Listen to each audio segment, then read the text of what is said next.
What is up guys, Dubi Moto here, another day, another ride. Mahilig ka ba magmotor, mapa-daily man o long ride? Pero ayaw mo nang gamitin ng cellphone mo pang navigation dahil baka masira dahil sa vibration, mahulog sa kalsada, manakaw, o kahit mag-overheat? Dahil may i-review tayo ngayong araw na smart motorcycle display na alam ko na swak para sa inyo. Kung naghahanap kayo ng budget-friendly pero solid na riding companion, panoorin nyo na to hanggang dulo. Ito ang AOC C6 Pro.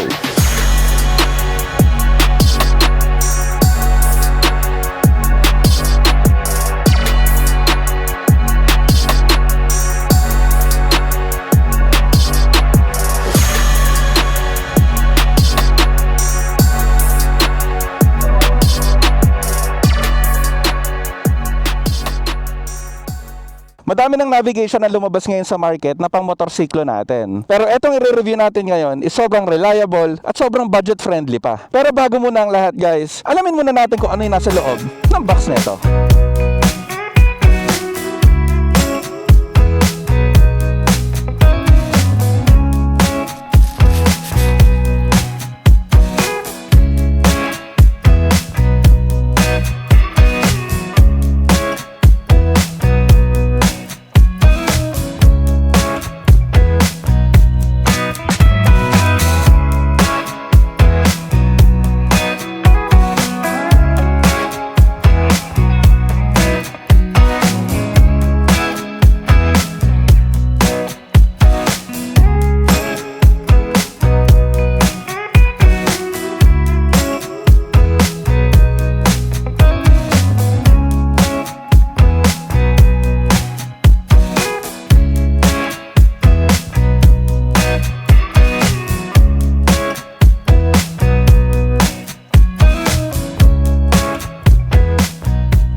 Pero teka guys, etong AOC C6 Pro guys is isang smart motorcycle display na may dashcam siya. Pwede mo din siyang gamitin as Apple CarPlay o Android Auto, pang navigation, pang music control, pang calls. Meron din siyang tire pressure system o yung mas alam natin bilang TPMS. At syempre meron siyang front at rear na recording para sa additional na safety natin. Para naman guys sa installation is tayo na rin ang nagkabit. So dito natin nilagay yung unit natin. Dito naman yung remote control natin. Para sa akin guys, ang pinakamahirap lang sa pag-i-install is yung itatap ninyo o hahanapin ninyo kung saan ba yung ignition ng inyong motor para once na i-start nyo yung motor ninyo is dun pa lang siya mag-o-open, hindi siya diretso sa battery. So simula dito sa unit natin, pinagapang natin yung wire natin dito sa gilid ng motor natin hanggang nakaabot dito sa may rear natin. So binalutan na rin natin siya ng braided na hose line para dagdag protection na rin. Para naman sa TPMS natin, pareho lang din ng mga kotse, pinapalitan lang natin yung takip ng mga pito natin. So meron tayo dito sa front, meron din tayo dito sa rear. At isa pa guys, sa pinaka nahirapan ako sa installation is yung pagtatanggal ng fairings natin. Pati yung pagbabalik, mas mahirap yung pagbalik ng fairings. Madali lang pag tinatanggal pero pag binabalik,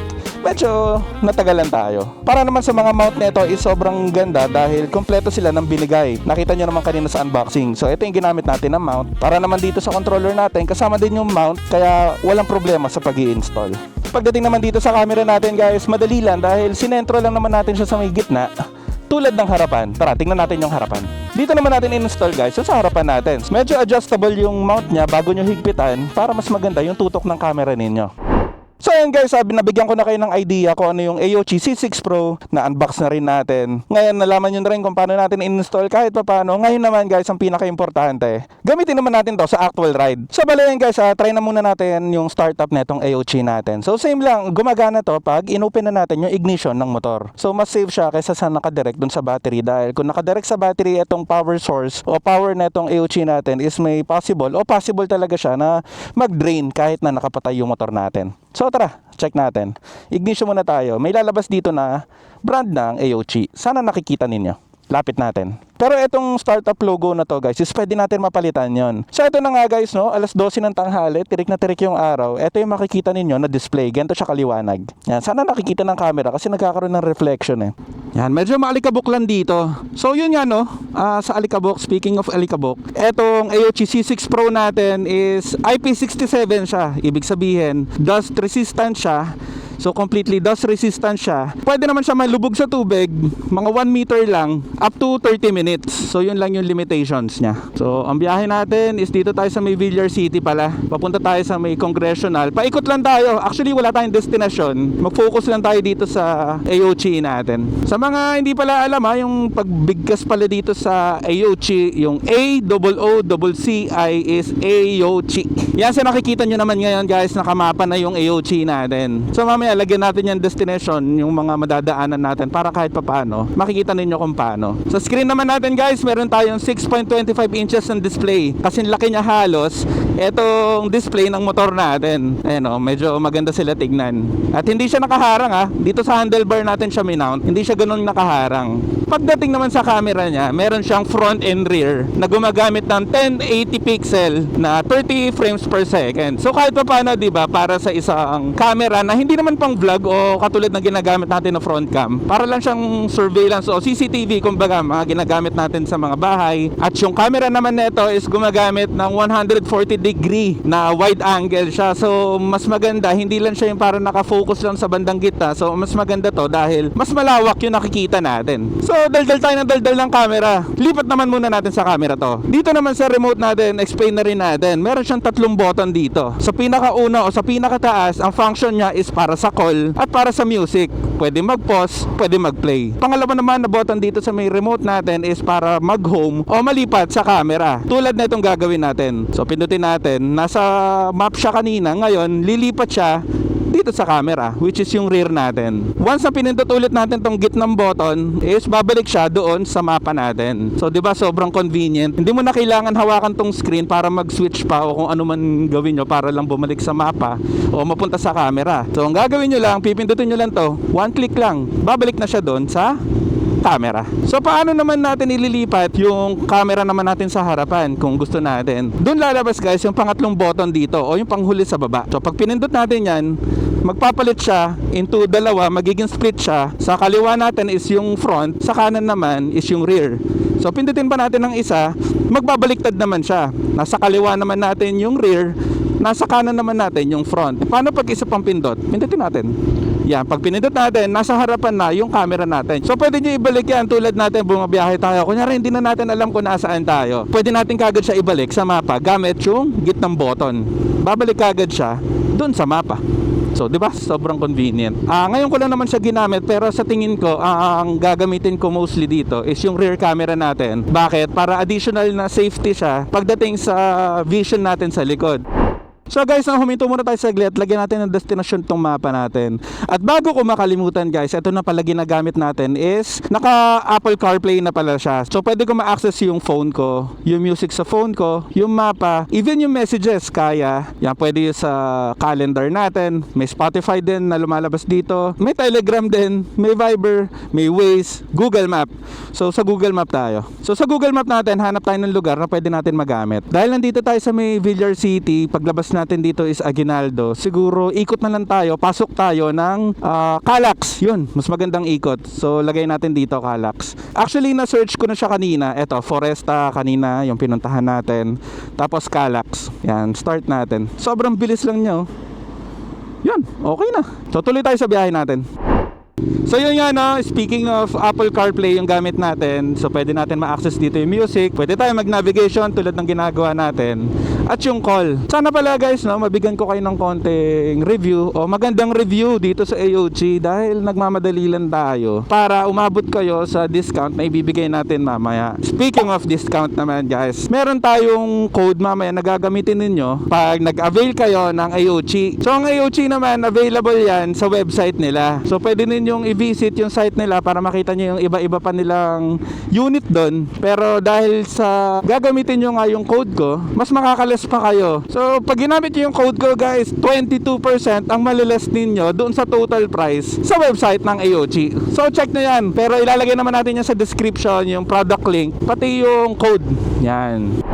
Yan, dito sa camera, nakikita natin ang mga naka-display. Sa top left is yung sa GPS natin, which is yung elevation, pati yung heading natin o yung compass, which is 117 meters above sea level. Hindi ko alam kung accurate to. Tapos 175 degrees southeast. Sa lower left naman is yung time natin, pati yung date ngayon. So dito naman sa lower right is yung speed natin. Pagdating dito sa remote natin, hindi ko alam kung tama ba yung pinaglagyan ko. Pero maluwag pa naman yung space sa kamay ko, sa kaliwang kamay ko. Ang problema lang guys is hindi ako sanay. Kunyari pipindot ako ng signal or ng busina, medyo lumalaktaw po yung kamay kong ganyan. So lumalaktaw siya. Hindi yung parang automatic na yung thumb lang ang i-adjust natin, mapipindot na natin kaagad siya. So nangyayari ngayon, medyo humahakbang pa siya. Kaya hindi ako masyado sanay. So meron pa tayong 4.1 kilometers, kakanan tayo ng Governor's Drive. Medyo traffic lang talaga dito. So dito natin magagamit yung rear camera natin. So nakamapa tayo, gitnang button para lumipat doon sa rear cam natin. So yan, makikita natin kung kunyari papasok tayo sa kanan, makikita natin may motor, ayan tulad nyan. So marami na tayong visual aid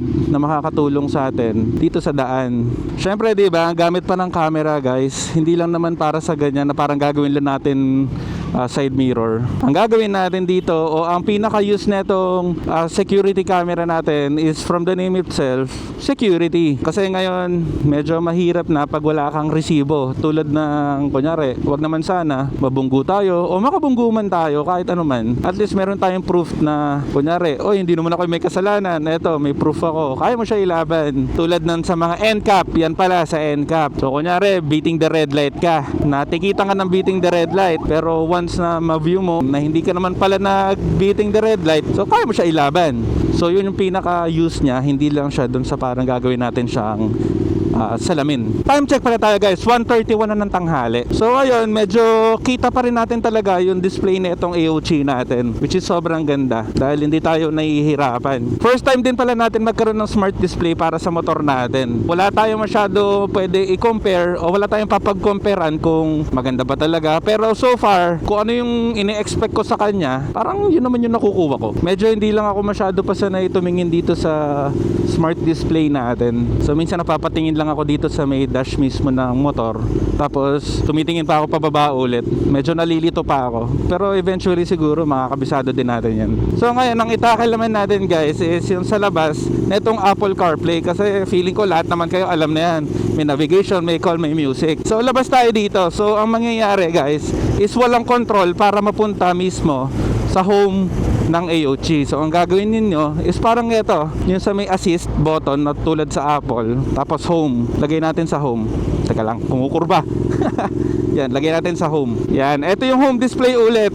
So ano ba mga makikita natin dito? Etong drive recorder, which is ito yung camera natin. So try na rin natin. So ayan, lumabas yung rear cam ulit natin. Balik ulit natin sa home. Dito sa may top rightmost is may makikita tayo dito na may 33 PSI sa front, tapos may temperature siya na 35. Sa rear naman o yung back is 34 PSI naman, at meron tayong 41 degrees Celsius na temperature. So etong AOC natin is equipped siya ng TPMS and temperature pala yun So sa may baba naman nun ng time, date at TPMS natin, meron tayo ditong replay na nakalagay, which is eto yung mga na-save naman niya na mga recording ninyo doon sa may surveillance camera ninyo. Bale, ayun nga guys, no? Ayun, kakapasok lang natin ng Calax. Bago ulit ang lahat guys sa mga bago sa channel natin o napadpad lang sa channel natin. Yan, subscribe na kayo, like nyo rin video, tapos comment na rin kayo ng thoughts ninyo dito sa ginagawa natin pagre-review ng AOC. So kung di ka pa nakasubscribe, subscribe ka na. Malaking tulong yan sa channel natin. So yun nga, mostly, ang ginagawa natin sa channel natin is long ride, breakfast ride, nagmo-moto camping din tayo. Tapos nagmo-motorcycle review din tayo. Ayun pala, natapos na yung biyahe natin dito kasi nilagay lang natin kanina dun sa may entrance ng Calax Festival Mall. So yan, medyo responsive naman yung ano nyo, yung keyboard nya. So Festival Mall, Super Mall, Alabang. So yun, okay kagad. Start natin. So simula dito sa location natin, papunta doon is 36 minutes, 32 kilometers. So biyahe na ulit tayo.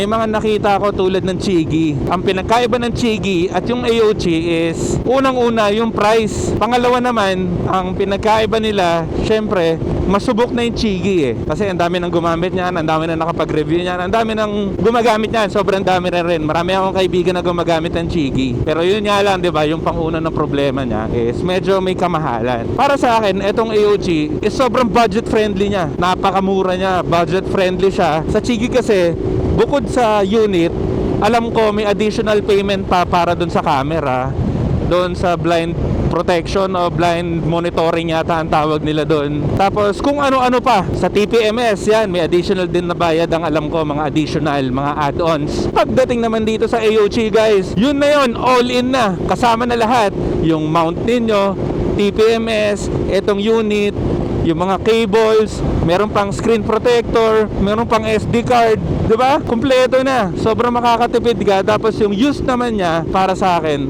kung ano yung gusto ko na makita o kung ano yung gusto ko para dito o ine-expect, yun naman yung nakikita ko. Yan, S-Lex na tayo. So mabilisan lang to. Alam nyo naman, pag dito sa S-Lex eh, portal to eh. Ganito lang yan, oh. 1, 2, 3. Iyon. O, di ba? Bilis lang. MCX na tayo. Yun, oh, banking. Yan. Basta pag nasa S-Lex, portal lang yan. Napakabilis. Yan, dito muna tayo sa may 7-Eleven, dito sa may Uni Oil. Oo nga pala guys, explain ko sa inyo. Maganda rin siya is kasi meron siyang anti-theft dito na screw. So para siyang star, hindi siya yung usual na mga allen lang. Para pag naiwan nyo, matatanggal siya kagad. Pero eto, meron siyang special key dito, which is yung parang pa-star siya. Kaya mas maganda. Yan, dito muna tayo saglit. Tapos check natin yung settings netong AOC natin. So yan, ito yung ngayon yung home display ng AOC natin. Meron driving recorder dito. Sa gitna is yung Android Auto o yung CarPlay. Sa may taas naman is yung PSI ng gulong natin, pati temperature. Tapos sa baba naman is yung replay. So kung nakakabit kayo guys sa Apple CarPlay ninyo, is automatic yan na magko-connect dito. Hintayin lang natin saglit, magko-connect yan. So ayan guys, nag-connect na siya. Para mga 30 seconds siya bago mag-connect. So ngayon ang gagawin natin, balik ulit natin dun sa home. Para dun muna yung tignan natin yung mga settings. So dito sa may bandang gilid may makikita kayong home button. So next naman natin itong brightness. Yan, yung brightness natin is nakaset siya ng full. So mas gusto ko to kasi kahit saan ako pumunta, gusto ko naka full lang yung brightness. Kahit sa gabi pa yan, gusto ko naka full lang. So next naman natin itong volume is nilagay ko sa off. So next natin is sa Bluetooth setting. Yan, yung Bluetooth naman natin is nakakonect yan sa phone natin. So yun yan, nabanggit na rin natin kanina na ang Bluetooth is ginagamit sa handshake lang, ibig sabihin sa initial lang. So pag nag-connect na yung AOC natin, pati yung phone natin, okay na yon. Pwede na natin i-turn off yung Bluetooth natin, which is ang ginagamit na ng Apple CarPlay natin is through Wi-Fi na. Next naman natin dito sa settings. So ang unang settings is itong sa language. So yan, meron kayong papagpilian, mostly Chinese, may Korean, kaya ano natin sa English. Time setting naman natin. So sa time setting natin is masaset natin dito yung year, month, day, hour, minute, seconds. So yun lang naman. Dito naman sa speed unit, pwede nyo siyang palitan ng kilometers per hour o miles per hour. So ang mas gusto ko kilometers per hour, which is yun yung standard dito sa Pilipinas. Sa phone audio naman is naka-on. Tapos meron pa ditong key volume. Key volume natin is naka-on din. Dito sa Wi-Fi switch, naka-on din. Pressure naman, eto sa gulong. Pagdating naman sa gulong, dito sa may left hand side, makikita natin na meron ditong front 33 PSI tas 35 degrees Celsius yung info nung front tire natin. Sa likod naman, meron siyang 34 PSI tapos 38 degrees Celsius siya. So dito naman sa right hand side ng konti, merong low alarm na nakalagay, which is mag-a-alarm siya pag medyo mababa yung tire pressure ninyo. Ang sinat ko dito 26. Pwede nyo ilipat yan 30, 25, 20. Dito naman sa may high alarm natin is nakaset siya pag overinflated siya. Ang nakaset sa akin dito is 43. Sa tire unit naman na sinat natin guys is PSI ang nilagay natin. Sa temperature natin is Celsius, hindi Fahrenheit. Masanay tayo doon. Syempre dapat naka-on yung tire warning natin para in case na mag-low o high alarm, malalaman natin. Tapos sa tayo dito sa pressure, screensaver naman natin, naka-off kasi hindi naman siya gumagamit ng battery, so hindi natin kailangan mag-save ng battery or screensaver. Sa GPS naman natin, hindi ko alam, may mga nakalagay lang dito, universal time niya, tapos latitude, longitude meron din. Tapos ito yung mga signal. So yun yung GPS info niya. Auto bright naman, naka-off sa akin kasi gusto ko nga naka-on lang lagi yung brightness sa pinaka-brightest. Format SD, wag na muna natin gawin yan. Reset factory, wag na muna natin gawin yan. Version. So dito makikita nyo yung version ng AOC natin. Sa touch mode natin, pwede natin enable yan para kung sakali na bumabiyahe, ayaw natin magagalaw to. Parang sa cellphone lang din. Bale yun guys, pros and cons muna tayo. Umpisahan na kagad natin sa pros. Pangit naman pag cons, diba? So ang pros natin dito, o yung mga okay para sa atin is maliwanag yung screen niya. Tapos syempre gumagamit siya ng Apple CarPlay o yung Android Auto. Tapos yung sa pagkagawa naman sa kanya, mukha siyang matibay, pati ito sa remote. Madali lang din siya i-install dahil yung bawat wire niya dito is nakalagay kunyari para sa rear na camera o front camera. Kaya madali lang. Tapos naman sa info naman natin about sa tire pressure natin is maganda para sa akin, para sa price niya is maganda. Yun nga, affordable siya para sa quality. So yun naman guys, punta naman tayo sa cons natin. Ang cons natin guys, eto lang yung mapa natin, wala siyang standalone na mapa o wala siyang sariling mapa. So ang nangyayari, nagre-rely lang siya doon sa phone natin which is doon sa Apple CarPlay o yun doon sa may Android Auto. Tapos siguro masasabi ko na yun nga, sanay tayo sa gumagamit tayo ng 4K na resolution which is yun yung sa mga recording natin para mas malinaw. Pero etong AOC natin is gumagamit ng 1080p. So feeling ko para doon na yun. Pasok na natin sa cons yun. So ayan guys, final verdict na tayo dito. Sa tingin niyo guys, sulit ba tong AOC C6 Pro? Kasi para sa akin, feeling ko yes na yes dahil lalo na kung mahilig ka mag long ride, adventure or kahit daily ride, pwede siya. Tapos hindi ka nangangamba na baka masira o mahulog yung cellphone pag yun yung gamit mo, yung cellphone. Hindi na natin kailangan i-charge yung phone natin from time to time kasi connected na yung AOC natin sa mismong power ng motor natin. Tapos yun nga, para sa price niya, sulit na sulit. Yun yung para sa akin. Kaya kung mabibigyan ako ng pagkakataon, kung kunyari wala pa ako neto, tapos bibili ulit ako neto, para sa akin, yes na yes, bibili ulit ako neto. So guys, sa mga interested naman kung paano magkaroon nitong AOC natin na C6 Pro, check nyo lang doon sa may description natin, ilalagay ko doon yung product link. At para naman maging affordable lalo sa mga interested dyan, gamitin nyo lang yung code ko kasi makakalis kayo dyan ng 22%. Sobrang laki nun, di ba? So siguro guys, hanggang dito na lang yung vlog natin, no? So kung nagustuhan nyo yung video na to, kindly like and comment ka na rin kung nagustuhan nyo yung ganitong klaseng content. Subscribe na din kayo guys kasi malaking tulong yan sa channel natin para updated din kayo sa mga next na i-review natin. Ride safe po sa inyo lahat. Dubi Moto out. Let's go.